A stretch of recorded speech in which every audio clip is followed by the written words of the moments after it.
hari ibintu bibiri rero novuga biranga Pentekote, tutabifise tuzoba twabuze byose. Natwebwe uyu munsi dutwagwa na mutima mweranda, dutegereza kuvyitwararika ivyo bintu.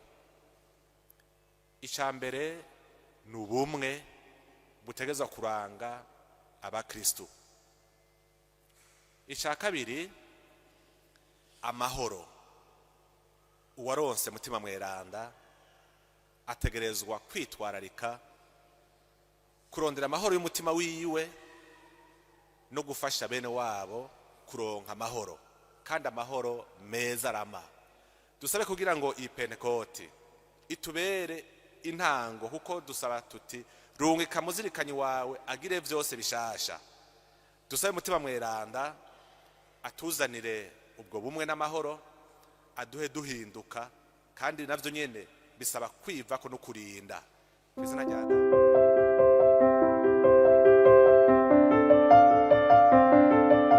ora no mukama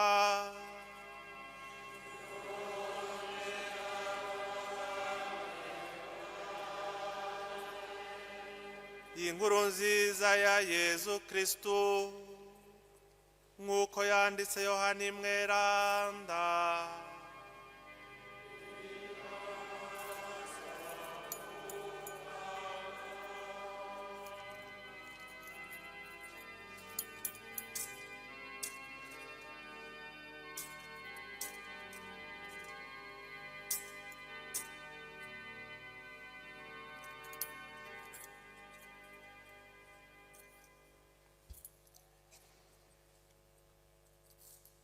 Ku mugoroba w'uyo munsi ari wo mubarwa wa mbere mu ndwi, mu nzu yarimwo abigishwa bari bakinze inzugi hugutinya abayuda.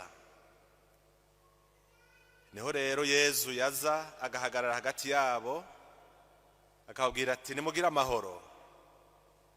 Avuze atyo abereka ibiganza vyiwe n'urubavu rwiwe.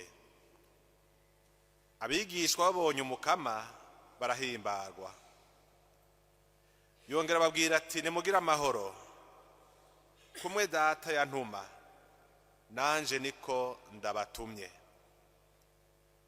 Ababwiye atyo arabahuha ati nimuronke mutima mweranda.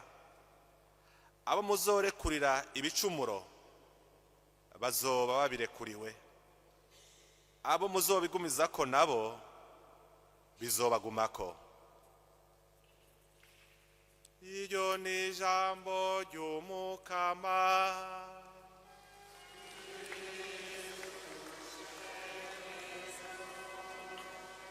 Duhere kuri uku kwishongora k'umwanditsi w'Izaburi y'Ijana-na-gatatu, aho adutumirira guhezagira umukama, kugurura umunwa kugira ngo tuvuge ivyiza biva ku Mana. Ati hezagira umukama se mushaha wanje, kuko yakoze ibitangaza ku isi. Ngo niwe yarungitse impwemu ziwe ibintu biba birabayeho.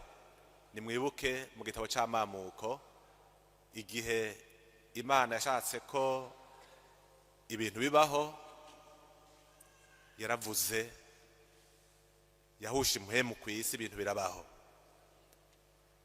Kuri Pentekote naho yarungitse impwemu ziwe, ibintu bica biba bishasha. Nico gituma twasaba tuvuga tuti tuma umuzirikanyi wawe agire byose bishasha ku isi. Kuri Pentekote rero twibuka umunsi mukuru cyane, aho ekleziya yatangura, aho ekleziya yashingwa. Hari nyuma y'iminsi 50 inyuma ya Pasika, gutyo ubutumwa buba buratanguye icese. Abatumwa nabo bakavaho bari biyugaranye kubera ubwoba, bakwira hose kugira ngo ico Imana yashatse ku isi kihashike. Iyo baguma biyugaranye, abantu bari kumva ivyo umukama ashaka ku bantu. hariho uko twoshaka kwibaza utubazo tuti none hagati ya Pasika, hagati y'izuka rya Yezu Kristo na Pentekoti, umuzo wa mutima mweranda, hari hameze gute? Hari iki? Yezu yari hehe? Yari kwa koriki? Uwo mengo Yezu yakorera ku isi agataha mu ijuru. Nivyo koko yari mu ijuru, mugabo akabonekera abiwe, ariko ategura imitima yabo nk'uko twari tugize iminsi tuvyitegurira, cyane cyane muri iyi minsi 9 aho twari ko twitegura muri cyagisabisho cyane vene tuvyitegurira, niko Yezu yaguma abonekera abiwe abafasha kwitegura ku mutima, akongera akajijura abagikeka. Mwibuke nka Batoma aho bari banse kwemera, bati ntikoreye ko ntakoze ku mubiri wiwe sinzopfa nemeye. Araheza aragira iminsi yiyereka abo bagikeka. Twibuke na Filipo aho ngo yishakira kubona data ngo bikaba bimukwiye. Ibyo byose bikerekana yuko abatumwa hariho byari ko birabagora. Mbere twibuke yuko benshi bari bisubiriye kuroba, hama Yezu araheza abarungikira mutima wiwe kubegeranya, kubasubiza hamwe kugira ngo abarungike nyabuna kuroba imitima y'abantu, ntibagume gusa bishimiye imyuga yabo, ahubwo abarungike bakize imitima. Hari ibintu bibiri rero novuga biranga Pentekoti. Tutabifise tuzoba twabuze byose. Natwebwe uyu munsi dutwagwa na mutima mweranda, dutegereza kuvyitwararika ivyo bintu. Icambere ni ubumwe butegereza kuranga abakristo. Ica kabiri amahoro. Uwaronse mutima mweranda ategerezwa kwitwararika kurondera amahoro y'umutima wiwe no gufasha bene wabo kuronka amahoro, kandi amahoro meza arama. Ubwa mbere rero ubu bumwe dushaka kuvuga ni ubumwe dusomye mu gitabo cy'ibikorwa by'abatumwa mu gisomwa ca mbere, ngo Pentekoti yasanze bose bakoraniye hamwe, bose bafise umutima umwe, barindiriye yuko haranguka ico Imana yemeye. Ariko rero ukugira ubumwe ntibisigura ko bose basa canke bose boba basa, ko bavuga rumwe, ko bose basangiye intara. Twavyumvise ngo hariho abanyagarire, hariho abari muri abanyaziya, abanyafrika, abanyaburaya. Abo bose bari bakoraniye hamwe. Umwe rero murumva yuko budafatiye kuvyo dusangiye nk'ururimi canke ibindi twibaza yuko twoba dusangiye canke umutahe, ahubwo birabura hakaba ugutahurana naho twoba tudasa, kuraba inzira zidasa turimwo, umwe wese akagira yiwe, mugabo zigahurira ku ntumbero imwe yo kubaka ubumwe.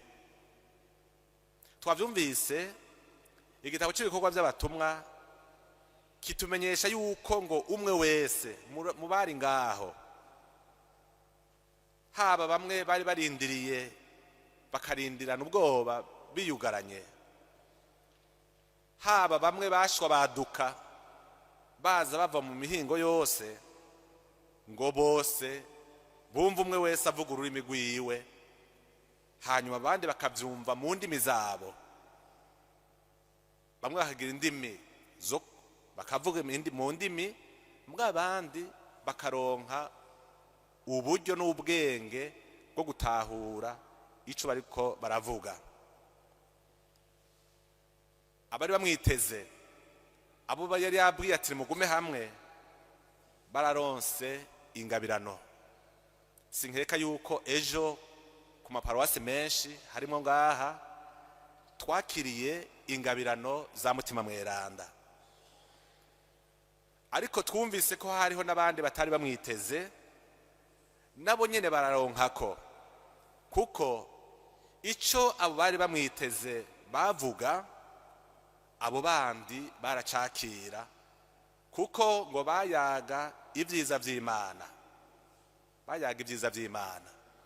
Kandi koko uwakiriye mutima mweranda avuga vyiza, avuga neza Imana, avuga kandi neza abantu. Ico nico kiranga ca mbere kiranga umuntu yaronse mutima mweranda, nuko akanwa kiwe kayaga ibyiza vy'Imana. Icizere gihambaye baronse ico gihe kuri Pentekote ya mbere, novuga yuko ari gitangaro gikomeye, kuko cabaye ubumwe bw'abatavuga rumwe, ubumwe bw'abatavuga rumwe. Aha rero umwe wese yoca yumvira mu mutima, no mu gihugu cacu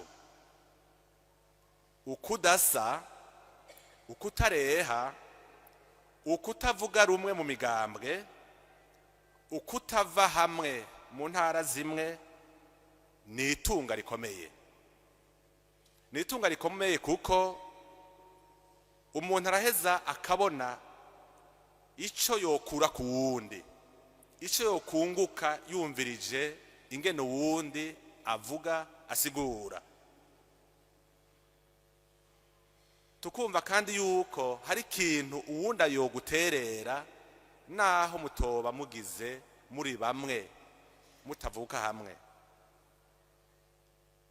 Muri bavukanyi dufise responsabilité yuko ubwo bumwe mutima mweranda atuzanira budushwara bugashwara n'igihugu cacu. Ubwa kabiri nuko ubumwe buvyara amahoro, ubumwe buvyara amahoro. Turavyumvise cyane cyane muri inkuru nziza. Pentekoti izana amahoro ku mutima, ikazana amahoro mu rugo.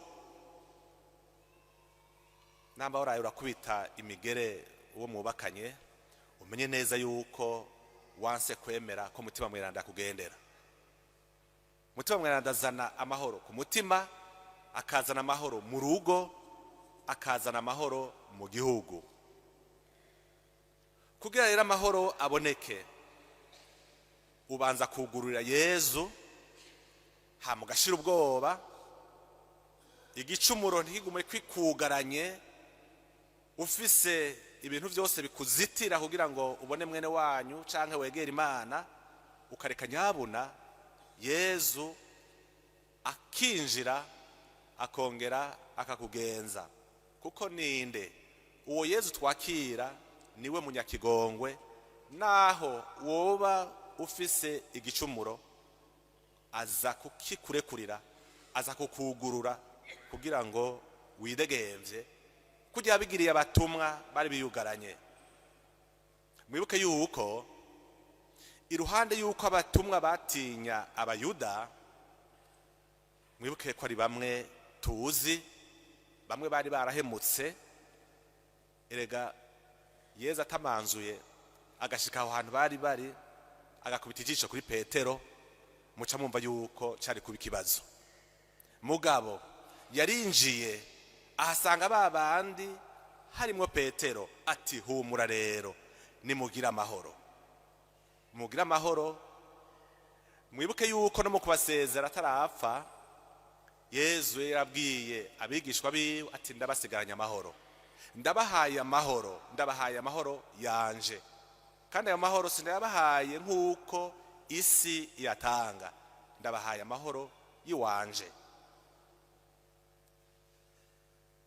Mbega ab'isi batanga amahoro gute?